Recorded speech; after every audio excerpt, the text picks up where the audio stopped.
Ça, c'est mon or. Et mon or, c'est mon argent. Voilà. Les pépettes. N'ayez pas peur, madame, c'est de l'argent honnête. Et honnêtement gagné. Les pépettes. Bienvenue sur Les Pépettes, le podcast qui réconcilie sens et argent. Je m'appelle Aude Nguyen et je suis entrepreneuse sociale. Je constate qu'il y a souvent une dissonance entre argent et sens. Comme si ça sonnait faux de générer de l'argent en exerçant une activité qui nous passionne et en ayant un impact positif sur la société. J'ai donc décidé de prendre le micro pour donner la parole à celles et ceux qui maîtrisent le sujet et qui peuvent nous offrir un nouvel éclairage sur l'argent et sur le sens qu'on lui donne. Et si après ça vous voulez encore plus de pépettes, retrouvez-moi sur Instagram, les Pépettes Podcast, où je serai ravie de papoter avec vous et d'approfondir les sujets qu'on aborde ici. Pour clôturer cette saison 2, je vous propose de vous faire un bilan pour vous partager mes réflexions sur la thématique centrale de ce podcast, à savoir comment réconcilier sens et argent. C'est une thématique qui occupe mes pensées depuis maintenant plusieurs années.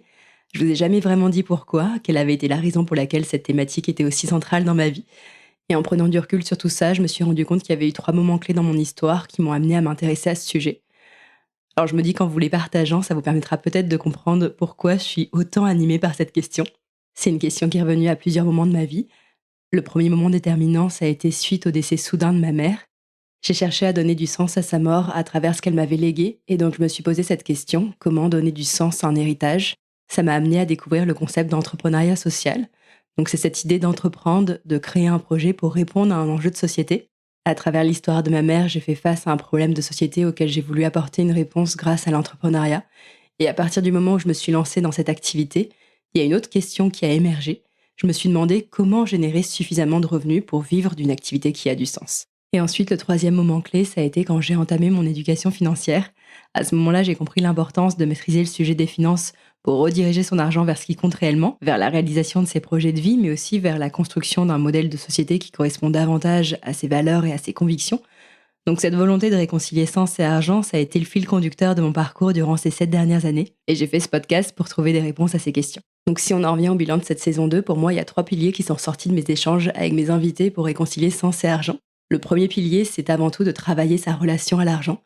Je suis convaincue aujourd'hui qu'on ne peut pas changer le monde si on n'est pas serein financièrement. Et cette sécurité passe par la sécurité financière et matérielle, donc cette sécurité extérieure dont on a besoin pour satisfaire nos besoins vitaux, mais aussi et surtout par la sécurité intérieure. La sécurité intérieure, c'est le fait de se sentir en sécurité, peu importe les moyens financiers ou matériels dont on dispose. On peut se sentir en sécurité en ayant peu de moyens financiers, et inversement, on peut ne pas se sentir en sécurité et avoir constamment cette peur du manque, cette peur de ne pas avoir assez, voire même cette crainte de finir à la rue, tout en étant riche. Donc ce problème d'insécurité intérieure n'est pas corrélé à son niveau d'épargne. C'est quelque chose dont j'ai pris conscience suite à ma rencontre lors de la saison 1 avec Christian Junod, qui est spécialiste de la relation à l'argent. Et le problème aujourd'hui, c'est qu'on travaille davantage sur la sécurité extérieure. On cherche à gagner plus, à se constituer un patrimoine, à accumuler de l'argent pour combler nos besoins et notamment notre besoin de sécurité.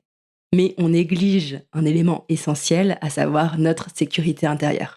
Cette insécurité qu'on peut ressentir, cette peur du manque, c'est comme le manque de confiance en soi. C'est un problème intérieur qui ne peut pas être résolu en allant chercher une solution à l'extérieur, comme l'argent ou le statut par exemple. Avoir plus d'argent ne changera rien à ce sentiment d'insécurité puisque le problème est intérieur. D'ailleurs, Nicolas Echen, que j'ai reçu dans l'épisode 15, fait le lien entre sa peur du manque et son introversion, ce qui montre bien que cette peur du manque est quelque chose d'intrinsèque. Comme en plus je suis un grand introverti, personnes introverties, les personnes timides, c'est celles qui ont le plus peur de manquer. J'ai fait ce diagnostic après, que j'avais particulièrement peur de manquer. Il fallait que j'ai plus d'argent que le commun des mortels. Il s'appuie sur l'argent comme stratégie de survie pour compenser sa nature introvertie. C'est aussi pour ça que j'essaye de le challenger un peu en lui demandant s'il n'aurait pas plutôt intérêt à s'appuyer sur ses ressources intérieures plutôt que des ressources financières pour atténuer sa peur du manque. Quand tu es extraverti, tu fais un lien avec les gens, tu te dis que tu vas arriver à transformer des émotions, quelque part des relations, en avantages économiques. Donc, quelque part, tu as moins besoin d'argent. Alors que quand tu es introverti, tu ne dépends que de toi-même, donc tu as besoin de plus d'argent. Voilà, tu vas avoir peut-être moins de relations, tu vas peut-être développer moins de choses, moins d'opportunités, business aussi. Victoria Guillaumont, que j'ai reçue dans l'épisode 16, utilise une autre stratégie que celle d'accumuler de l'argent et des biens matériels pour dépasser son anxiété financière. Au début, j'avais très peur. Quand j'ai terminé mes études et que j'ai vu tous mes camarades de classe prendre un CDI, signer peut-être leur premier prêt pour commencer à acheter, etc. et rentrer dans les cases. J'ai eu très peur de faire différemment et de ne pas savoir comment gagner ma vie. Elle a décidé d'emprunter un autre chemin et de miser sur son intériorité, de cultiver sa force intérieure pour ne plus avoir cette peur du manque. Quand on se pose la question du sens, si t'enlèves l'argent et l'accumulation de biens matériels, qu'est-ce qui reste ? Et en fait, c'est tellement vertigineux de répondre à cette question, de se raccrocher à des choses beaucoup plus spirituelles, beaucoup plus impalpables, beaucoup plus intérieures, qu'on a envie de se raccrocher à du matériel. On a envie de se dire que quand on aura le nouvel iPhone ou une nouvelle robe, ça nous apportera du bonheur. Et donc, qui dit accumulation de matériel, dit argent. Donc plus d'argent, plus de biens matériels, plus de bonheur. Et on nous biberonne à ça depuis tout petit. Alors, à la fois, ça alimente un système économique qui aujourd'hui est remis en question. On voit bien les limites de notre système, mais la société a tout intérêt à nous vendre ça. Parce que quelqu'un qui ne se pose pas de questions sur l'origine de ce qu'il achète et sur l'origine de son bonheur et qui croit profondément au fait que plus il en aura, plus il sera heureux, c'est quelqu'un qui participe au PIB du pays. C'est un bon petit soldat. Donc on n'a aucun intérêt à l'école de nous dire mais en fait c'est pas un dressing rempli qui te fera sourire ni une piscine. En fait c'est juste cultiver ton monde intérieur. Imagine si on nous dit ça à l'école. Imagine si tout le monde prend des chemins de traverse comme moi, si plus personne n'achète du neuf, si tout le monde a cette audace de suivre ses rêves et de construire une vie atypique. En fait le modèle de société il s'écroule juste. Il est plus viable. Non, il est pas viable. On sait bien aujourd'hui qu'il est pas viable, mais juste là tout s'effondre quoi. Économiquement parlant, politiquement parlant, on n'a aucun intérêt à nous pousser vers ça. Philosophiquement parlant, c'est vrai que c'est très compliqué de se dire que c'est autre chose qui va nous apporter du bonheur parce que ça demande encore une fois du courage, ça demande de l'espace pour méditer, pour cultiver cette force intérieure qui va du coup créer de l'abondance dans des vraies relations, dans des choses qui sont intérieures à nous et qui sont dépossédées de matériel. C'est parce qu'elle se sent alignée et qu'elle nourrit au quotidien sa confiance en elle et en la vie qu'elle parvient à surmonter ses peurs liées à l'argent. L'argent n'est plus un moteur, mais devient une conséquence de ce qu'elle fait et de son alignement. Dans 2 ans, je suis incapable de te dire comment je vais gagner ma vie. Même dans 3 mois, je suis incapable de te le dire. Mais moi, c'est ça que j'adore. C'est ça que j'adore parce que c'est des surprises tous les jours. Je sais pas quelle surprise je vais avoir en ouvrant ma boîte mail demain matin. Et à la fois, c'est quand tu t'abandonnes à la vie qu'elle sait toujours te surprendre. Et les fois où je manque un peu plus d'argent et où je peux ressentir cette peur de « Ah, punaise, là, faut quand même que je fasse attention. Là, il n'y a pas eu de projet pendant... Tu vois, cet été, il y a très peu de projets, c'est calme. » Je sais que c'est des cycles. Et j'ai pas à m'en faire. Je me sens soutenue vraiment par la vie, quoi. Et quand je commence à avoir peur, je vois que ça fige les choses, que les projets arrivent moins. Et quand je suis dans cet état d'abondance de « Ok, j'ai confiance, en fait, ça va arriver. » Et confiance, Victoria, tant que t'es sur ton chemin, que tu t'entoures de bonnes personnes, que tu fais bien les choses que t'es en train de faire aujourd'hui, ça va arriver. Et tu vois que les choses arrivent, en fait. Donc aujourd'hui, je peux pas dire que j'ai plus peur, mais en tout cas, je suis beaucoup plus à l'aise avec cette insécurité qu'offre l'entrepreneuriat. Et toi, tant que t'es aligné et que t'as pas cette peur de manquer et que tu fais pas tes choix en fonction de l'argent que tu pourrais gagner, mais en fonction de ce qui t'anime et ce qui te semble juste, l'argent arrive en second lieu.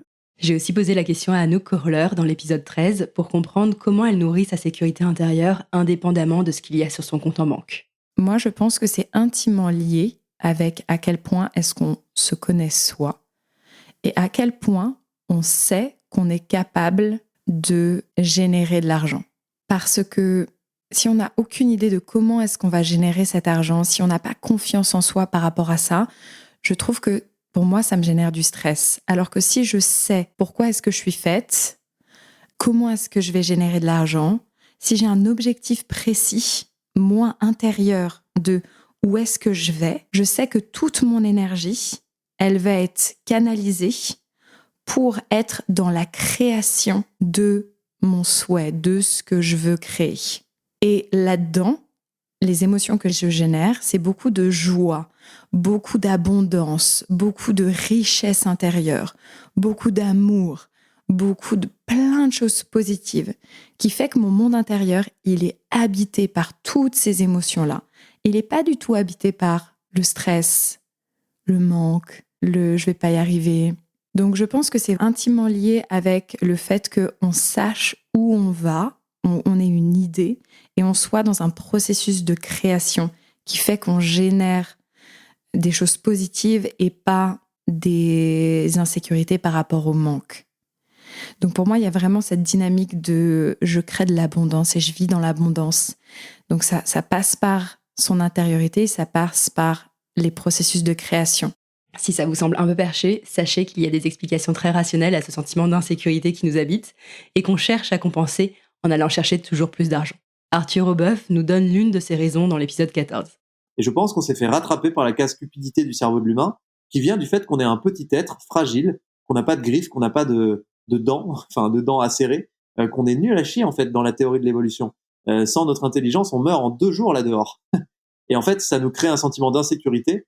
C'est aussi corroboré par pas mal de recherches qu'il y a eu, et notamment le mec qui a écrit le livre Sapiens, il avait pas mal travaillé là-dessus, avec d'autres, sur l'idée que comme on est prématuré, en fait, le fait que l'humain se soit redressé à un moment, ça fait que le bassin est moins large et donc que les femmes sont obligées d'accoucher plus tôt, ce qui fait que l'humain, le bébé humain, naît extrêmement prématuré. Par exemple, un bébé girafon, il tombe de 2 mètres de haut et il court. Enfin, il marche, quoi, tu vois. Il naît à un stade où il est prêt à affronter un peu plus le monde. Nous, on est totalement prématuré et donc on est totalement pris en charge pendant les premiers mois de notre existence, voire premières années. Et ça nous crée une insécurité chronique qui est en plus renforcée par le fait qu'on est un petit être inadapté au monde sauvage. En tout cas, aujourd'hui, on l'est pas du tout. Et je pense que ces insécurités-là, cette peur fondamentale de l'histoire humaine, fait qu'on a tout le temps besoin de se sécuriser, de se rassurer, d'accumuler. Et ça nous fout dans la merde, en fait. Ça nous fait nous suicider. Et donc, le jour où l'humanité aura vraiment fait un pas en avant, je pense, c'est quand elle arrivera à créer un système collectif suffisamment résilient qui lui permet de sortir de cette posture d'insécurité et de peur permanente, et donc de ne plus avoir cette crainte de manquer, cette crainte de mourir, cette crainte d'être SDF, etc. Cette peur permanente de manquer et donc de mourir nous pousse à accumuler toujours davantage, bien au-delà de la satisfaction de nos besoins vitaux. On a besoin d'avoir un toit sur le dos, on a besoin de manger tous les jours et quand même d'avoir un lit pour dormir. Victoria Guillaume. Mais une fois que tu as ces besoins vitaux qui sont comblés, qu'est-ce que tu as besoin de plus ? Le reste, c'est du plus. Le reste, c'est du futile. C'est du futile. Sauf qu'aujourd'hui, on en est venu à conditionner nos vies autour de ce futile, sans même plus se rendre compte que nos besoins vitaux, ils sont très largement assouvis, quoi. Et donc là où, selon moi, il y a un vrai problème, c'est que plein de personnes aujourd'hui dans le monde qui restent avec ces besoins vitaux inassouvis, et au contraire, il y a plein de personnes qui ne se rendent même plus compte de toutes les futilités qui finissent par même empoisonner leur vie, parce qu'ils ont constamment cette sensation de ne pas en avoir assez, etc. Et donc ils sont dans un schéma, dans un moulage qui les dépossède d'eux-mêmes et qui en perdent même la vie, le sens propre de la vie. Michael Mango, économiste du bonheur, apporte une autre explication à cette quête de toujours plus d'argent. Selon lui, on court après l'argent parce qu'on n'est plus capable de dissocier l'argent des récompenses qu'il nous offre. L'argent nous a conditionnés, en fait. En psychologie, vous avez des phénomènes de conditionnement. Quand vous avez été amené à observer que quelque chose était relié à une récompense, à la fin, vous êtes amené à chercher cette chose aussi fortement que la récompense. C'est le chien de Pavlov ou les pigeons de Skinner. Et je pense que toute notre vie, on a fait l'expérience que l'argent achetait un certain nombre de récompenses. Ça peut être les relations sociales, ça peut être le sexe, ça peut être la nourriture, enfin, il y a plein de choses. Notre société est construite sur des échanges marchands autour de l'argent. Donc je pense que l'humain, en tout cas dans nos sociétés occidentales, depuis sa plus tendre enfance, a fait l'expérience que l'argent achetait à peu près toutes les récompenses, à peu près, en vient naturellement à désirer l'argent pour lui-même. Et ça, voilà, il faut être versé dans la psychologie pour arriver à cette conclusion de se dire, on est en fait des automates qui, comme le chien de Pavlov, qui maintenant salivons à l'idée d'un chèque, comme le chien salive quand il entend la sonnette et pas seulement quand il voit l'entrecôte. On en vient à poursuivre l'argent comme une fin en soi sans même s'en rendre compte. Et qu'on soit riche ou pauvre, on est tous victimes de ce conditionnement. On a tendance à pointer du doigt les riches, mais Arthur Aubeuf nous expliquait qu'on agit tous de la même façon à notre échelle, qu'on ait 10 € ou 10 milliards sur notre compte en banque. Nous sommes cet agent économique qui a appris à consommer, à projeter son bonheur et sa réussite sur la consommation de biens et de services pour soutenir notre modèle capitaliste. Sans consommation, sans croissance du PIB, notre modèle de société ne fonctionne plus. Aujourd'hui, on définit le succès et la réussite avec la note sociale qui est l'argent, qu'on définit le fait d'être quelqu'un de bien ou de fréquentable parce qu'on possède des choses matérielles.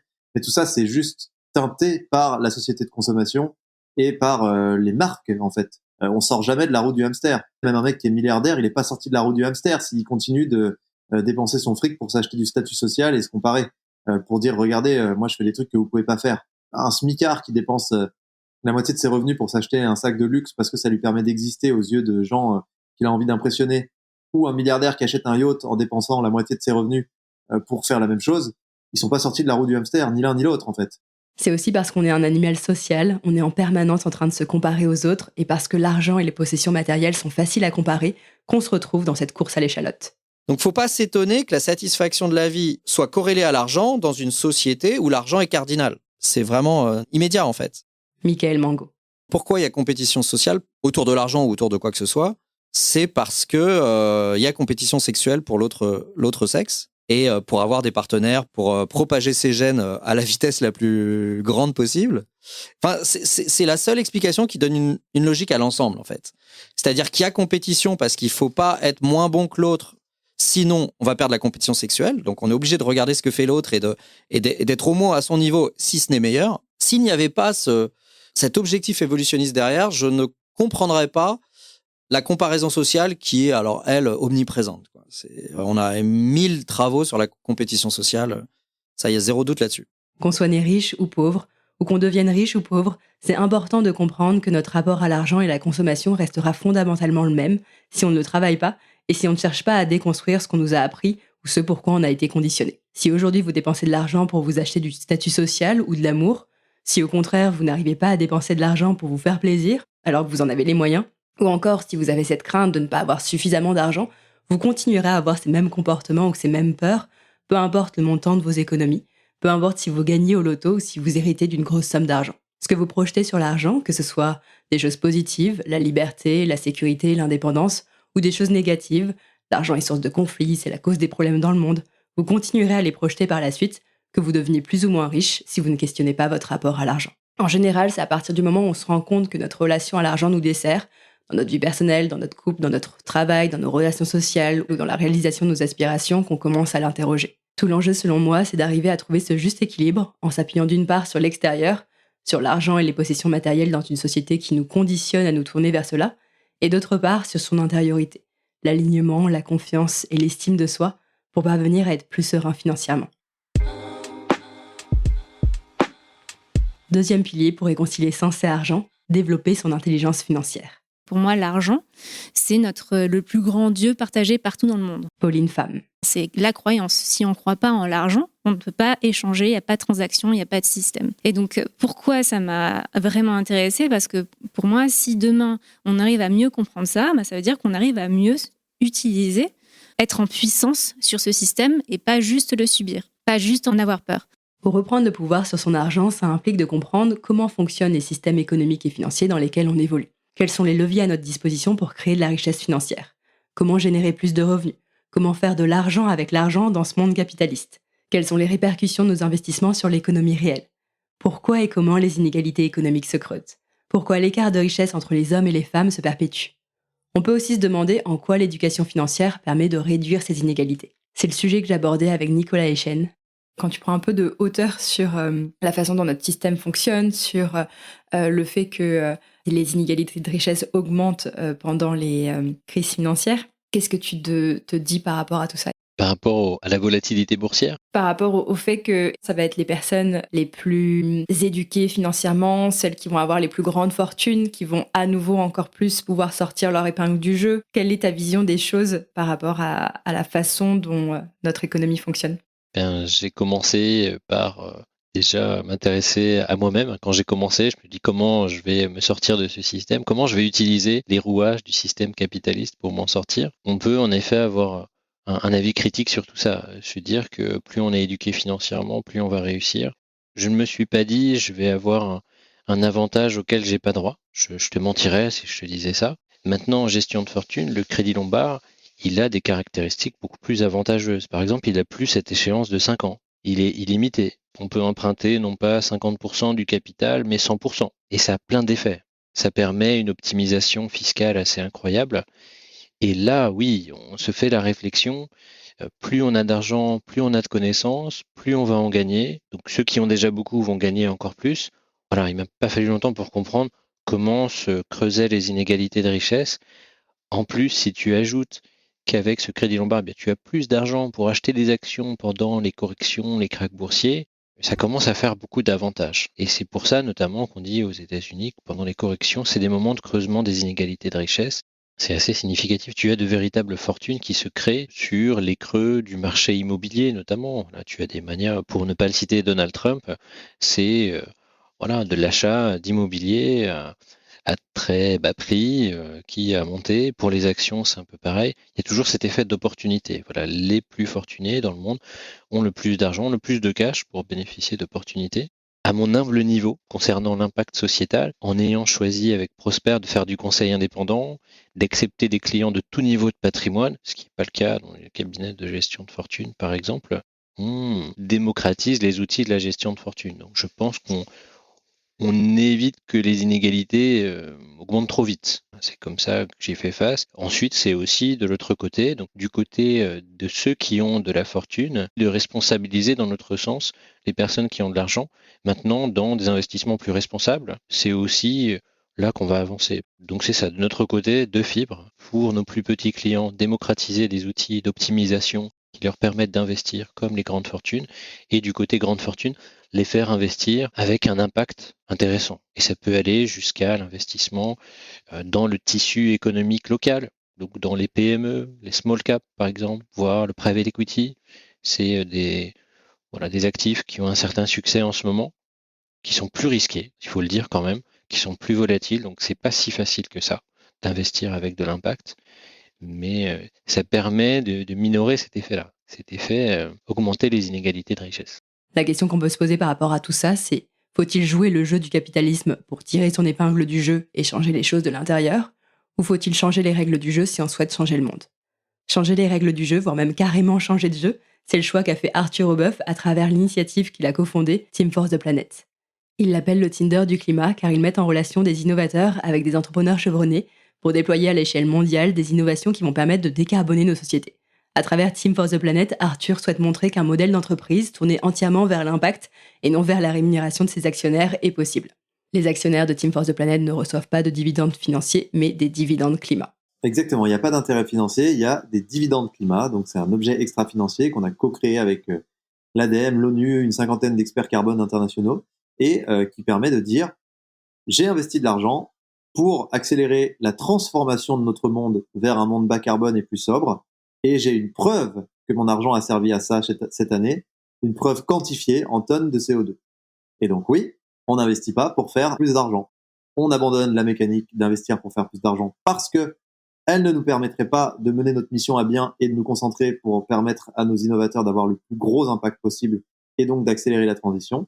On accepte d'investir en se disant « je ne viens pas chercher de l'argent, je viens chercher le fait d'avoir contribué à la transformation de ce monde parce qu'on pense que ça vaut largement tout autant que les quelques milliers d'euros que tu pourrais faire fructifier dans un modèle de fonds traditionnel, on va dire. » Pour lui, on doit revoir notre vision de l'investissement. On doit accepter l'idée d'investir son argent non pas pour le faire fructifier, mais pour financer des projets qui sont porteurs de sens, pour financer le monde qu'on a envie de voir émerger demain. L'investisseur qui cherche l'endroit où il peut faire le meilleur multiple en se foutant complètement de l'impact de son argent et de ce à quoi va servir son argent, pour moi, c'est pas un investisseur, c'est un avare. Je comprends que c'est la mécanique aujourd'hui de l'investissement la plus répandue, parce qu'on a fait de cette logique de gagner plus d'argent une norme, et on te dit que de l'argent, ça sert à faire de l'argent, ce qui est faux. En fait, l'argent, encore une fois, ça sert à collaborer entre humains pour pouvoir bâtir le monde qui nous plaît. Et se tromper en se disant l'argent sert à gagner plus d'argent en dégradant le monde, je pense que c'est le truc le plus antinomique avec la cohérence même de l'invention de l'argent. Maintenant, pour moi, un investisseur vraiment, qui le fait parce qu'il a compris la notion d'investissement, il investit à perte, donc il perd son argent, pour faire par procuration quelque chose qu'il ne peut pas faire avec son temps, et quelque chose qu'il trouve utile à la société, parce que c'est une façon de voter pour le monde de demain. Et je crois que ça devrait être ça, l'investissement. Ça devrait être de dire, je ne cherche pas à faire plus, je cherche à contribuer à quelque chose dont je suis fier. Et c'est pas simple, hein, parce que moi aussi, le premier, direct, quand on a mis dans la Startup Nation et que j'ai gagné de l'argent, c'était mets ta thune dans toutes les startups, tu vas faire x1000, machin. Et j'avais déjà un peu réfléchi sur le concept, même si j'ai fait un investissement dans une startup, voilà, parce que le mec était sympa, mais en fait, je sais même pas où il s'en est, ça, je sais même pas si j'ai perdu mon argent ou pas, mais c'était plus parce que je trouvais que le gars était cool et que ce qu'il faisait avait un sens pour l'humanité. Et en fait, je pense que c'est important qu'on sorte de cette logique, et ça va être très, très, très dur et très, très long, mais si personne, à un moment, ne participe à essayer de faire autrement, on n'en sortira pas. Donc moi, j'assume d'essayer de faire autrement. À un moment, il va falloir se dire, un investisseur, c'est quelqu'un qui contribue à un projet collectif. Je vois pas pourquoi tout le monde mettrait des réveils, se lèverait le matin et galérerait, trimerait pour contribuer au monde contre une rémunération qui lui permet juste de vivre, et pourquoi ceux qui ont beaucoup d'argent se diraient juste, moi je suis là pour, j'exagère, mais en tout cas investir pour jouer avec des ressources, histoire de faire plus d'argent et de faire galérer encore plus le reste du monde. On est très caricaturaux dans cette discussion, mais je pense que c'est important de l'être pour mettre le doigt sur certaines choses et certains concepts. Et évidemment que derrière, on peut être beaucoup plus subtil et que chaque cas est différent, chaque personne est différente, chaque façon d'investir est différente. Mais moi, j'aimerais que demain, les investisseurs, ils raisonnent en se disant à quoi je contribue en investissant cet argent ? Est-ce que je permets au monde d'aller dans le bon sens ? Et je vais perdre mon argent. Développer son intelligence financière permet donc à chacun de placer le curseur entre, d'une part, investir pour son propre intérêt, pour s'enrichir personnellement, pour assurer sa sécurité et son autonomie financière, pour financer des projets personnels, et d'autre part, investir pour contribuer à un projet de société plus aligné avec ses valeurs et participer à la transformation du monde vers un futur meilleur. Mais la bonne nouvelle, c'est qu'on n'a pas nécessairement besoin d'opter pour l'un ou l'autre. Tant qu'on est dans cette phase de transition vers un monde durable, un monde qui sera capable demain de gérer les ressources à sa disposition dans la limite des ressources disponibles, on peut concilier les deux, performance économique et impact positif sur la société. Puisque sans argent, il n'y aura pas de changement, nous rappelle Maëlle Caravaca dans l'épisode 11. Sans argent, il n'y a pas de solidarité. Sans argent, il n'y a pas de progrès social. Sans argent, il n'y a pas de nouvelles infrastructures bas carbone. Donc, l'argent a vraiment ses vertus. Le coût de l'inaction est plus fort que le coût de l'action. Plus on attend à ne rien faire, plus ça va nous coûter cher. Ça va nous coûter cher sur les infrastructures, ça va nous coûter cher sur la santé, ça va nous coûter cher à plein de niveaux. Alors que finalement, flécher l'argent pour agir, ça nous coûtera beaucoup moins cher. L'argent existe, donc on n'est pas en train de se dire merde, où c'est qu'on va trouver cet argent ? L'argent existe, et notamment en France, il suffirait que l'argent du livret A et du LDDS soit fléché vers la transition écologique pour qu'on sauve nos fesses. donc en fait, de l'argent, il y en a, des solutions, il y en a, il ne manque que de la volonté, donc de la volonté individuelle, et faire chacun sa part, et puis, alors malheureusement, des choses qui nous échappent un peu plus, de la volonté politique, de la volonté étatique. Et ça, après, on a aussi un droit de vote à utiliser et à ne pas négliger. Mais ce qui est sûr, c'est que déjà, avec des actions individuelles, de l'argent bien placé, on fait une bonne partie du chemin. Depuis 5 ans, il y a de plus en plus de solutions d'investissement qui émergent pour nous permettre de ne pas avoir à choisir entre son enrichissement personnel et ses convictions. Les investissements responsables ne sont pas rentables, c'est faux. Gaël Berthélémé. Il y a aujourd'hui plein de projets, il y a même des investisseurs qui viennent sur des investissements responsables, de conviction, pour le rendement. Plus par opportunité par plutôt opportunisme, que exactement, juste parce qu'ils voient le beau rendement qui est là, et le fond du projet, c'est pas le sujet. Donc du coup, il y a moyen d'avoir du rendement. Donc il faut vraiment s'affranchir de toutes ces idées reçues. Maëlle Caravaca. Les entreprises qui intègrent des mesures d'impact dans leur business model, elles sont 13% plus performantes que celles qui ne le font pas. Donc vraiment, faire le bien, ça paye. Faire le bien, c'est valoriser. Et je pense que déjà, en tant que consommateur, on le voit de plus en plus. Quand tu consommes, on est capable de boycotter des marques qui ne répondent plus à nos standards, qui ne répondent plus à des convictions, et du coup de se tourner vers des marques, des nouvelles marques, quitte à payer un petit peu plus cher, mais on est capable en fait de faire ce move-là. Ben, c'est pareil, il faut faire pareil sur l'investissement, comme on le fait à nouveau pareil sur l'alimentation. Tu vois, on se dit, je vais arrêter de manger des choses où je ne sais pas ce qu'il y a dedans, je vais me pencher un petit peu plus sur les étiquettes et je suis prête à rajouter 20 centimes de plus pour manger bio, local et plus juste pour les agriculteurs. C'est pareil à nouveau sur l'investissement. Il faut apporter plus de conscience, plus d'intention pour faire les bons choix et ça rapporte pas moins et c'est accessible à tous. Il n'y a pas d'excuses. C'est une responsabilité individuelle. Nicolas Echen. Je crois à la responsabilité individuelle dans le champ économique. Je dirais que c'est important de savoir quel est l'impact de son argent. Aujourd'hui, je dirais qu'on n'a plus l'excuse de ne pas savoir. Donc développer son intelligence financière pour investir et s'enrichir, oui, mais pas sans conscience. Ce qui m'amène au 3e et dernier pilier pour réconcilier sens et argent, identifier ses aspirations et ses convictions. Si l'argent n'est pas une fin en soi, quelle est la destination que vous souhaitez donner à votre argent ? Qu'est-ce qui fait réellement sens pour vous ? Et c'est Sénèque qui dit « Il n'y a pas de vent favorable pour celui qui ne sait où il va ». Et c'est très juste, en fait. Très souvent, en fait, on ne tacle pas le sujet de ses finances parce qu'on n'a pas la direction, on n'a pas le cap.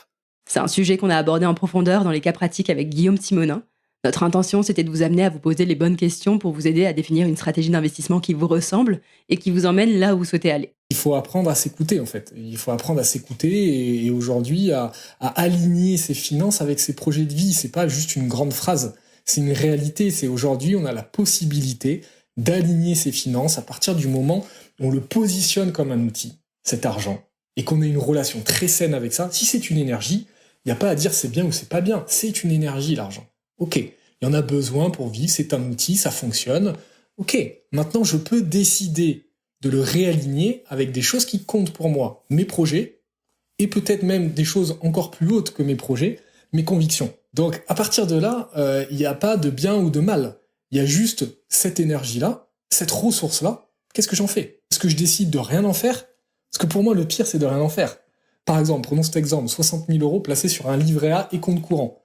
Donc si le livret A est plein, le plafond c'est 23 000 €, ça veut dire qu'il n'y a pas loin de 40 000 € sur un compte courant. Aujourd'hui, la banque, elle est extrêmement contente d'avoir 40 000 € sur un compte courant. Et ces 40 000 €, ils sont utilisés. Pas au profit de Julie, ils sont utilisés au profit de la banque.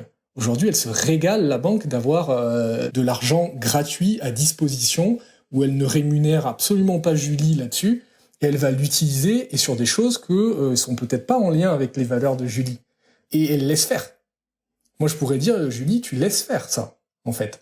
Si vraiment tu voulais réaligner ces finances à tes projets, voire même à des convictions, ben, il faut que tu t'en occupes. Il faut que tu traites le sujet. Il faut que tu te poses les bonnes questions et il faut que tu le remettes en mouvement par rapport à ce qui est important pour toi. C'est ridicule, en plus, s'enrichir pour s'enrichir, ça n'apporte vraiment aucune satisfaction. Maëlle Caravaca. En revanche, s'enrichir pour se dire je me mets à l'abri ma famille. Et en plus de ça, avec cet argent, je peux aider d'autres personnes, je peux financer des activités qui ont du sens, qui font du bien à la planète. Là, oui. Mais c'est là encore où il faut vraiment questionner son rapport à l'argent. Peut-être repenser la réussite sociale.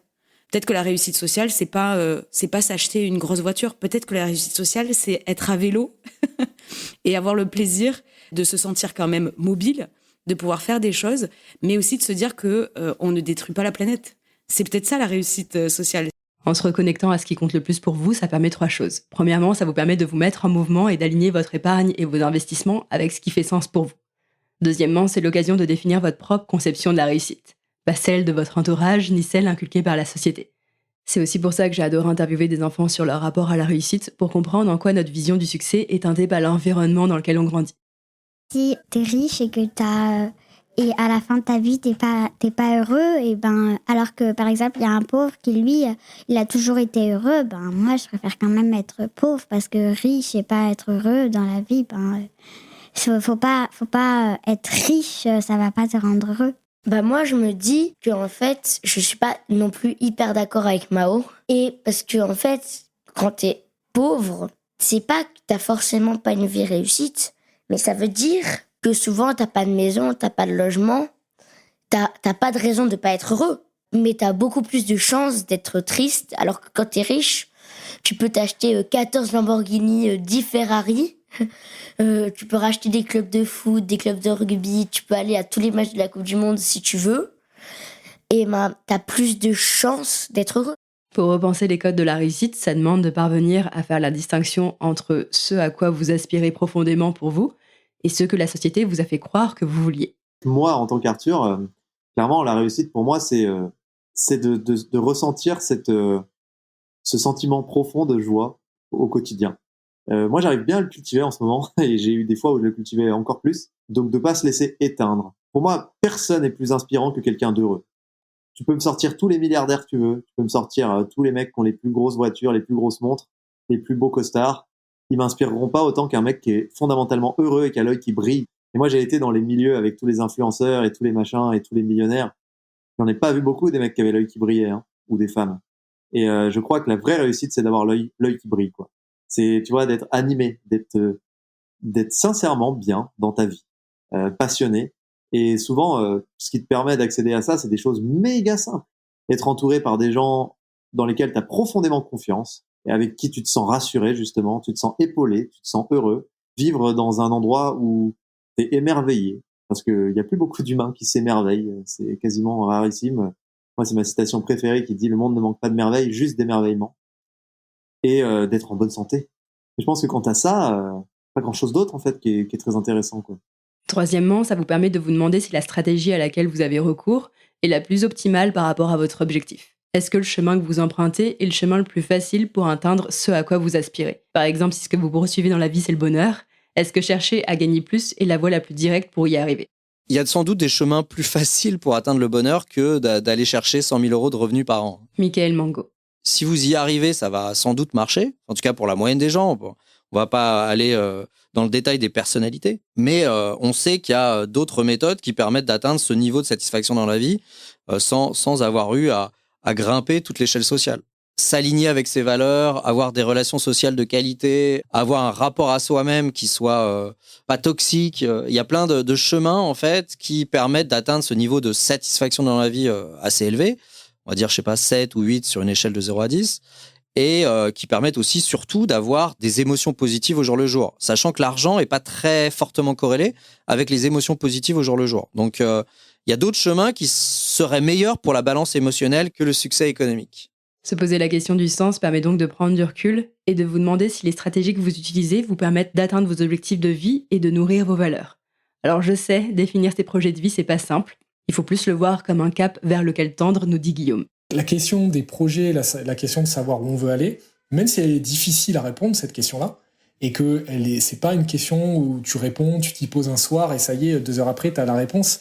Il faut accepter en fait que ce soit un chemin, mais que c'est peut-être qu'un cap, qu'une direction au départ, sans nécessairement quelque chose de très précis, un point d'arrivée précis. Je n'y crois pas. Je crois plus à l'énergie du chemin sur lequel tu avances et qui va se révéler progressivement et tu vas découvrir des choses parce que tu es sur le bon chemin. Mais c'est super important parce que sinon tu seras incapable de faire les choix que tu dois faire aujourd'hui. Si c'est quelque chose qui te porte pas, c'est pas possible. Plus vous avancez et plus vous verrez l'horizon s'éclaircir.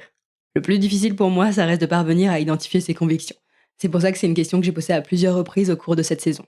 Qu'est-ce qui t'a aidé, toi, à identifier tes convictions et à y croire à 200%? Ah ouais, très bonne question. La question des convictions, je pense qu'on se la pose pas assez. Gaël Berthélémé. Moi, quand j'ai commencé du coup mon parcours d'investisseur, comme je te disais, tu vois, j'ai commencé assez tôt et donc je me la posais pas vraiment. Mais ce qui fait qu'après, à posteriori, tu vois, en regardant les premiers investissements que j'ai faits, j'ai dû défaire des choses que j'avais faites. Parce que j'étais plus satisfait, parce que mes convictions aussi avaient évolué en fait. Donc je pense que c'est quand même un travail de longue haleine de définir un peu c'est quoi mes convictions, plus ça peut changer en fonction de tout un tas d'éléments extérieurs. C'est vrai que c'est difficile de prendre confiance en ses idées, en ses postures, et c'est pour ça que la seule façon de prendre confiance en ce qu'on dit et ce qu'on fait, c'est d'y croire, en fait. C'est que ça soit vraiment le fond de sa pensée. Arthur Aubeuf. C'est vraiment que ça soit l'aboutissement de tes réflexions, tu vois. Et moi, ce qui m'a aidé, c'est de passer des heures dans la nature où j'ai eu plein de eureka moments et plein de trucs où je me suis dit, mais en fait, putain, mais... En fait, je me rappelle, il y a pas si longtemps que ça, je regardais une vue et je me suis dit, j'ai eu un petit eureka moment où je me suis dit, mais en fait, le bonheur est tout le temps là. C'est un état mental qu'il suffit d'activer. Il est tout le temps là. C'est pas un truc qui vient, qui va, que tu peux obtenir plus ou moins en ayant plus d'argent, plus de trucs. Non. Il est là tout le temps, de la même manière. C'est juste à toi de l'activer. Et si tu l'actives pas, c'est ton problème, c'est ta responsabilité. Ce qui fait que tu l'actives pas, c'est que tu vas te focaliser sur des trucs négatifs, tu vas t'apitoyer sur ton sort. Et ce qui fait que tu peux l'activer, c'est très très simple. Tu vois, c'est des trucs parfois, en fait, qui nous paraissent anecdotiques dans un monde commercial comme celui dans lequel on vit, mais le bruit du vent dans les feuilles d'un arbre, le soleil qui chauffe ta peau, juste la beauté d'une vue, une hirondelle qui passe. En fait, tout ça, c'est des activateurs de bonheur. Si tu sais les utiliser et si tu sais t'en servir pour aller chercher le bonheur, il sera là, il est au rendez-vous. Même dans les pires moments, il est au rendez-vous, le bonheur. C'est à toi, c'est ta responsabilité. Et en fait, moi, c'est d'avoir passé du temps et de m'être confronté à moi, en fait, qui m'a aidé à me dire, bah, moi, dans ma posture, de là où je suis, et avec la façon dont je vois le monde, ce qui est complètement biaisé et absolument pas objectif, j'ai cette conviction-là. Et du coup, cette conviction-là, je la défends pour moi et pour les projets que je mène. Et après, j'ai aucun problème à ce que des gens pensent complètement l'opposé de moi. Et d'ailleurs, je trouve ça même enrichissant et très bien. Moi, ce qui m'a aidé, c'est de faire des erreurs. Guillaume Simonin. C'est un peu bateau parce que c'est souvent ce qu'on dit, mais en soi, c'est juste que j'ai fait des choix, j'ai pris des risques, j'ai fait plein de choses qui n'ont pas fonctionné, Mais c'est parce que ça n'a pas fonctionné que je me suis rendu compte que c'est des choses que je ne voulais pas. Très souvent, pour aller chercher ce qu'on veut, faut aller expérimenter ce qu'on veut pas. Et moi, j'ai fait beaucoup de choses que je voulais pas en fait foncièrement. Donc consciemment dans ma tête, je me disais que je le voulais, mais en fait, c'était pas ça. Pour arriver, pour presque faire au bout d'un moment la liste de non, mais ça en fait non, je voulais pas, non ça je voulais pas, non ça je voulais pas. J'ai su vraiment que je le voulais pas en l'ayant quoi, enfin en le vivant. Et c'est ça qui m'a permis d'avancer et que je continue d'avancer. Hein. Je pense que personne n'arrive jamais, c'est un chemin. Je pense que moi je suis un chercheur, je teste, j'expérimente, j'avance, je crois beaucoup à l'action. Je crois qu'il faut passer à l'action et que quoi qu'il arrive, que ça réussisse pas, c'est une information précieuse pour continuer d'avancer. Je crois que le pire c'est de végéter, c'est de pas bouger, c'est de rester dans une pseudo-zone de confort qui ne l'est pas au final, où en fait on s'éteint un petit feu. J'applique ça aussi aux finances, là je pars dans la vie en global, mais au final c'est la même chose sur le sujet et sur le terrain de jeu de la finance. Je pense qu'il faut avancer pour s'éclairer là-dessus, reprendre le contrôle, faire des choix conscients, qu'ils soient bons ou mauvais, en soi c'est un choix qu'on a fait et qu'on assume. Le sujet des convictions et des valeurs, c'est une thématique qui me semble primordiale, parce que la perte de sens dans nos sociétés occidentales s'explique en partie par la perte de valeurs et par la dégradation du capital social et environnemental. D'ailleurs, Michael Mango nous apprenait qu'il existe une relation négative entre le développement économique d'un pays et le sentiment de sens dans la vie. Dans les pays occidentaux, plus généralement dans les pays riches, il y a un problème de manque de sens à la vie. Il y a une étude vraiment emblématique là-dessus qui a regardé le sentiment de sens déclaré par les gens dans 200 pays. Et ils ont repéré une relation qui est très clairement négative entre le revenu par habitant, le PIB par habitant, et le sentiment de sens dans la vie. Plus les pays sont riches, plus la fraction de personnes qui ne trouvent aucun sens à leur vie est élevée. Et on arrive dans les pays les pires, et la France est pas loin d'être dans les pires, à plus d'un tiers des personnes qui ne trouvent aucun sens à leur vie.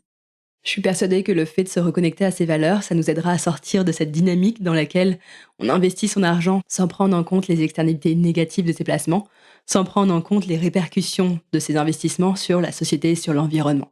Et c'est ce qui nous permettra de passer d'une finance des 2 R, rendement-risque, à une finance des 3 R, rendement-risque-responsabilité. En ajoutant le critère de responsabilité dans le choix de ses placements, ça a aussi l'avantage de rendre la finance plus chaleureuse et plus palpable. Je pense qu'on a aussi un rapport à la finance qui est très froid. Lina Zhang. On a un storytelling de la finance qui fait que ça va pas nous parler, quoi. Il faut pas oublier que la finance est un outil économique et que l'outil il peut être dirigé vers plein de finalités, et notamment des finalités de transition écologique et sociale. Je pense qu'une des choses qui fait qu'aujourd'hui la finance elle est inaccessible, c'est qu'elle est très très intermédiaire. La finance est très opaque sur vos placements d'assurance vie classique, on va dire, même de livret. Franchement, il y a très peu de gens qui savent aujourd'hui dire je sais que mon argent, mon épargne finance ça. Alors que notre argent, finalement, c'est un peu les phases d'une même pièce, c'est la consommation et il y a l'épargne et l'investissement. Et la consommation, comme on est acteur de notre consommation, c'est quelque chose qu'on sait faire. On sait diriger nos achats envers une marque plutôt qu'une autre, quoi. Et sur l'épargne, on est tellement un peu perdu parce qu'on n'a pas l'information, mais ça, c'est presque à un niveau global. Pourtant, notre épargne, elle a aussi un impact. Et d'ailleurs, au niveau de la France, si on regarde juste les impacts carbone, notre épargne, au niveau de la France, donc pas au niveau individuel, c'est 1,5 fois plus d'impact que notre consommation. Donc, en fait, cet argent, il dort pas. Cet argent, il finance des secteurs. Et des secteurs qui sont concrets, pour le coup, comme les énergies fossiles, comme l'armement, comme des choses sur lesquelles nous, en fait, concrètement, on n'irait jamais déposer notre petite bourse au pied d'une usine de pétrochimie parce que ça ne nous convient pas. Donc, en fait, avec l'ITA, ce qu'on essaie de faire, c'est de se dire, OK, si on doit faire de l'investissement vraiment responsable, vraiment durable, il faut déjà casser la première chose qui fait que ça ne l'est pas, c'est l'opacité. Dans la dernière newsletter des Pépettes, je vous disais que les personnes qui font des investissements de conviction sont aussi celles qui sont les plus smart financièrement, parce qu'elles ont choisi leur placement pour des critères extra-financiers, c'est-à-dire pour d'autres critères que la performance seule. Elles auront davantage tendance à rester investies sur le long terme et donc à garder leur sang-froid pendant les phases de baisse. En fait, je suis fondamentalement convaincu qu'investir dans des entreprises qui font pas partie du monde de demain est une erreur aujourd'hui. Gaël Berthélémé. Toutes mes stratégies d'investissement sont plutôt long terme. J'investis pour les 15-20 prochaines années. Et le problème, c'est que si on regarde aujourd'hui, donc si on se dit dans 20 ans, on est en 2044, l'horizon 2050, c'est que 6 ans après. Et en fait, le risque d'investir aujourd'hui dans une compagnie qui ne prend pas la bonne direction, il est trop grand. Le risque d'actifs échoués, en gros de dire, aujourd'hui, typiquement, voilà, on prend Total Energy, qui a plein de puits de pétrole, qui a plein de forages. Si demain, il y a une décision qui est prise au niveau national ou international de dire en fait on arrête complètement le pétrole. Total Energy, 80 ou 90% de sa valeur, c'est 0. Mon action qui valait 100, elle vaut peut-être plus que 10. Et donc, ok, pendant 5 ans ou 10 ans, j'ai touché des super dividendes, mais en fait, je me suis pas du tout enrichi parce qu'à la fin, mon actif, il est complètement échoué. Je me dis qu'en investissant, moi, dans les entreprises qui feront le monde de demain, potentiellement, c'est elles qui vont être mieux valorisées dans 20 ans, quoi. C'est plus facile de rester investi quand on croit profondément en son placement. Si vous savez pourquoi vous faites tel investissement et vous trouvez des sources de motivation qui sont liées à vos affinités, à vos valeurs et à vos convictions, vous aurez plus de chances d'adopter un comportement responsable face aux fluctuations des marchés. Et plus on est capable de tenir bon sur la durée, plus on s'enrichit. C'est une des règles d'or de l'investissement. Le temps est votre allié numéro 1. Plus on va avoir du temps devant nous, moins on va avoir d'efforts à faire. Guillaume Simonin. Et donc, plus nos moyens disponibles vont nous permettre d'aller chercher des résultats d'autant plus grands avec cette mécanique des intérêts composés qu'on entend, qu'on rabâche, que tout le monde comprend, mais que personne n'intègre. Il y a la compréhension, il y a l'intégration. On a du mal en tant qu'humain à imaginer une exponentialité, mais la mécanique des intérêts composés, c'est ça. Nous, on a tendance à projeter quelque chose de linéaire, mais la mécanique des intérêts composés, c'est à un moment, on comprend même plus ce qui se passe, quoi. C'est pendant 40 ans, 100 balles par mois, je n'ai pas de simulation en tête, mais c'est des centaines de milliers d'euros. Ça a un vrai sens, quoi. Et on parle de 100 euros par mois. 100 euros par mois, des centaines de milliers d'euros grâce au temps. Donc, il faut investir à long terme. Nicolas Decodin. Il ne faut pas paniquer quand il y a des baisses. Il ne faut pas vendre en panique à la baisse. Si on investit à long terme, il n'y a aucune raison de vendre demain. Moi, à l'inverse, moi, c'est le contraire. Quand les marchés actions baissent, je réinvestis, je renforce. Parce que j'investis à long terme. Pour moi, c'est les soldes. Voilà, c'est plutôt, il faut avoir la bonne mentalité. Rappelez-vous que vous investissez à long terme, tenez bon, et du coup, la moins-value latente, elle va se transformer plus tard en plus-value latente et vous n'aurez rien perdu. Donc, c'est juste un mauvais moment à passer. Faut pas écouter l'actualité, les infos qui sont stressants, c'est pas la peine. Il faut attendre, faut tenir et puis ça se passe bien. Donc, le fait d'identifier et de renforcer ses convictions et ses valeurs, ça permet non seulement de redonner du sens à cette démarche d'investissement, mais aussi de faire mieux que la plupart des investisseurs. Ce que j'ai compris aussi pendant cette saison, c'est quand on est dans cette quête de sens, on peut être amené à chercher à faire preuve de cohérence dans tous les domaines de sa vie, que ce soit dans la gestion de son épargne, dans le choix de son travail ou encore dans ses habitudes de consommation. En fait, pour moi, c'est une question de cohérence. Aurore Jacques. C'est-à-dire que en tant que consommatrice, quand j'achète des œufs, parce que je ne suis pas végétalienne, j'essaie de prendre du bio, quelque chose de local, quelque chose qui fait sens pour moi en fait. Quand je choisis mon métier, je vais, dans la mesure du possible, choisir un métier qui fait sens et qui est en accord avec mes valeurs. Et en fait, il n'y a pas de raison que mes investissements soient différents. Bien au contraire, puisqu'on vient de parler de l'impact de l'investissement qui est colossal, même à l'échelle individuelle. Hier soir, je suis tombée d'ailleurs sur ces mots de Pierre Rabhi. Il écrit dans son livre « Vers la sobriété heureuse » : toutes les occasions de se mettre en cohérence sont à saisir. Il ne faut surtout pas minimiser l'importance et la puissance des petites résolutions qui, loin d'être anodines, contribuent à construire un monde auquel nous sommes de plus en plus nombreux à aspirer. Alors même si je comprends cette quête de cohérence, les discussions que j'ai eues avec Michael Mango et aussi Maxime de Beauchesne dans la saison 1 m'ont aidé à voir les choses autrement et à prendre conscience que nous sommes de toute façon des êtres parfaitement incohérents. Donc ça sert à rien de s'autoflageller pour notre manque de cohérence. Un être humain, c'est quelqu'un quand même qui est gouverné par plein de choses, par une variété de sources, que ce soit des sources sociales, organiques, morales, etc., qui génèrent des comportements qui peuvent être incohérents facialement. Et je pense qu'il faut accepter cette incohérence. Il faut juste que l'ensemble se tienne, quoi. L'objectif de cohérence, justement, je le rejette, en fait. Et en fait, c'est aussi les travaux en économie comportementale qui m'amènent à penser comme ça. C'est-à-dire qu'il y a des travaux qui représentent l'être humain comme un moi multiple. C'est-à-dire qu'il n'y a pas une ode, il y a 10 odes dans ode. Et chacune plaide pour quelque chose. Et si un observateur extérieur regarde ode et se dit « mais elle est complètement incohérente, cette pauvre fille », bah oui, mais c'est le lot de tout être humain d'être incohérent, en fait. C'est-à-dire qu'il y a un être humain, c'est à la fois un être organique, donc il va rechercher des plaisirs organiques. C'est un être social, donc il va être gouverné par ses relations humaines. Et puis c'est un être doté d'une conscience, qui a des valeurs, qui a peut-être une doctrine, une idéologie. Et toutes ces personnes sont dans la même carcasse et luttent les unes contre les autres. Donc c'est normal de voir des incohérences. Jamais je stigmatiserai quelqu'un pour son manque de cohérence. Je trouve ça mais complètement absurde. Moi, j'ai été hyper touché par un article de Baptiste Morisot qui s'appelle « Quel trouble voulons-nous habiter ?» Et il a notamment tout un paragraphe sur la cohérence. Le paragraphe s'appelle « De la cohérence ». J'arrête pas de le partager, j'arrête pas d'y revenir. Il y a vraiment quelque chose pour moi dans ce texte-là. Et en fait, il montre que la cohérence, c'est un vocabulaire qui se met en opposition de l'incohérence et qui crée du dualisme et qui crée un sentiment de supériorité pour ceux qui se sentent en cohérence, un sentiment de culpabilité pour ceux qui sont incohérents.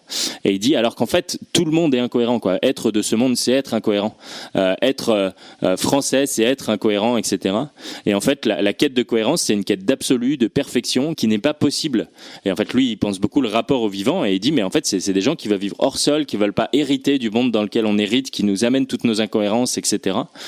Et du coup, lui, il invite à sortir du vocabulaire de la cohérence qui pour lui crée de la violence, qui crée de la culpabilité, etc. Et il dit d'ailleurs que la cohérence, quand on demande à quelqu'un de faire preuve de cohérence, c'est souvent quelqu'un qui est aligné avec nous dans le sens où il défend la même cause, mais on va lui dire sois cohérent avec ta cause, etc. Enfin genre, et il dit les armes qu'on retourne contre nos alliés sont louches, quoi. Et c'est vrai que je trouve que la cohérence et ma quête de cohérence, elle avait une forme de violence envers moi aussi, et du coup dans ce truc d'engagement sacrificiel, etc. Finalement, je trouve que la quête de cohérence, elle était vachement là-dessus. Et du coup, lui, il fait appel à la justesse. Il dit comment hériter de ce monde avec justesse, et du coup une justesse constamment réajustée. Et du coup, je trouve qu'il y a quelque chose de beaucoup plus doux, beaucoup plus apaisé, beaucoup moins violent. Je sais que j'étais dans cette quête de cohérence et j'ai envie d'y rester, mais je pense que j'ai envie de m'approprier beaucoup plus la notion de justesse, en confiance qu'elle va pas m'amener à devenir incohérent, mais qu'il y a quelque chose de... En fait, personne n'est cohérent. Enfin, je bouffe encore de la viande alors que je comprends pas pourquoi je le fais, mais en même temps, il y a un truc que je me dis, je sais pas... Pour moi, c'est encore ça mon truc en ce moment, quoi. Voilà, en fait, rien n'est parfait, rien n'est pleinement cohérent et tout, et donc j'essaye beaucoup plus d'être aujourd'hui dans un truc plus apaisé qui me semble être l'appel à la justesse que la quête de cohérence. Le tout, c'est d'avoir conscience de nos dissonances et de faire nos choix de manière éclairée, sans pour autant subir cette injonction à la cohérence. Même si l'objectif, ça reste de tendre vers plus de cohérence, ou plutôt plus de justesse, comme nous le propose Maxime, je pense aujourd'hui qu'il faut œuvrer pour cela, mais à son rythme et sans culpabilité. Chaque petit pas que l'on fait dans ce sens doit être encouragé, et en même temps, j'apprends aussi à porter un regard plus doux et bienveillant sur mes propres incohérences. Les pépettes. Donc, en conclusion, il y a 3 piliers qui me semblent essentiels pour réconcilier sens et argent. Le premier pilier, c'est travailler sa relation à l'argent pour questionner les projections que l'on fait sur l'argent et parvenir à s'extraire de cette course à l'échalote. Le deuxième, c'est de développer son intelligence financière pour comprendre et utiliser à bon escient le pouvoir de l'argent. Et enfin, le troisième pilier, c'est d'identifier et renforcer ses aspirations et ses convictions pour s'assurer que les décisions financières et économiques que l'on prend soient alignées avec ce qui est le plus important pour soi. Certains vont chercher à réconcilier sens et argent à travers leur travail, leurs moyens de générer des revenus.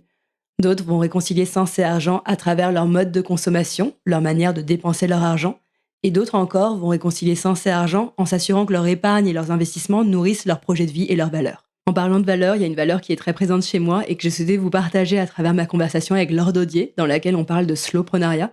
Notre échange m'a donné d'autant plus envie d'incarner et d'assumer pleinement cette valeur qui me caractérise. J'en parlais dans cet épisode, j'ai un rapport au temps qui est en décalage avec le rythme effréné que la société nous impose. Et pour moi, ralentir, c'est un moyen de s'extraire de cette course et de ces injonctions à faire et produire toujours plus. C'est aussi l'occasion de se reconnecter à soi et d'adopter une cadence qui correspond à sa nature.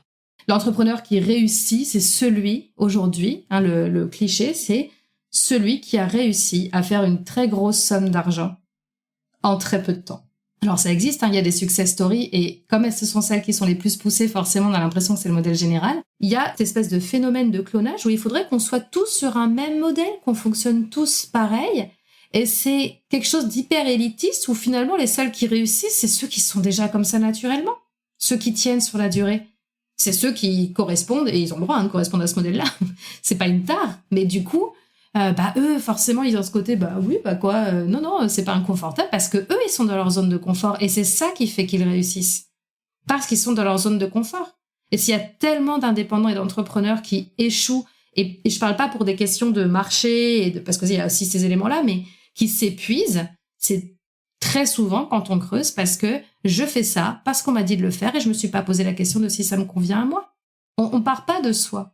C'est la raison pour laquelle je vais continuer à vous proposer des épisodes sous forme de saison, en faisant une pause entre chaque saison pour me permettre de sortir des interviews de qualité, mais aussi pour prendre le temps d'échanger avec vous et de comprendre en quoi je peux vous être utile à travers les invités que je reçois et les thématiques que j'aborde. Pendant cette intersaison, ça va me permettre aussi de prendre contact avec les personnes qui m'ont laissé leur adresse mail dans le questionnaire que je vous avais invité à remplir pour construire la suite de podcast avec vous. D'ailleurs, si vous n'avez pas déjà rempli, je vous ai mis le lien vers le sondage dans les notes de l'épisode. Vous êtes déjà 127 à y avoir répondu, donc un grand merci à celles et ceux qui ont pris le temps de le faire. Vous allez très prochainement recevoir un message de ma part si vous m'avez laissé votre contact. Pendant cette pause, si vous voulez continuer à suivre les aventures des pépettes, vous pouvez me retrouver sur Instagram, les pépettes podcast, et dans votre boîte mail en vous inscrivant à la newsletter. J'en profite aussi pour vous remercier d'être aussi nombreux, plus de 5000 chaque mois, à écouter les épisodes et à soutenir mon travail. Vous savez que la meilleure façon de donner de la force et de la visibilité à ce podcast, c'est de le partager à vos proches et de laisser un commentaire et une pluie d'étoiles sur Apple Podcast ou sur Spotify. Un grand merci aussi aux invités de cette saison 2 qui, par leurs témoignages, leurs enseignements et leurs retours d'expérience, continuent à nourrir mes réflexions et j'espère aussi les vôtres pour vous permettre de réconcilier sens et argent. Je vous dis à très vite pour la saison 3 que je suis en ce moment même en train d'enregistrer.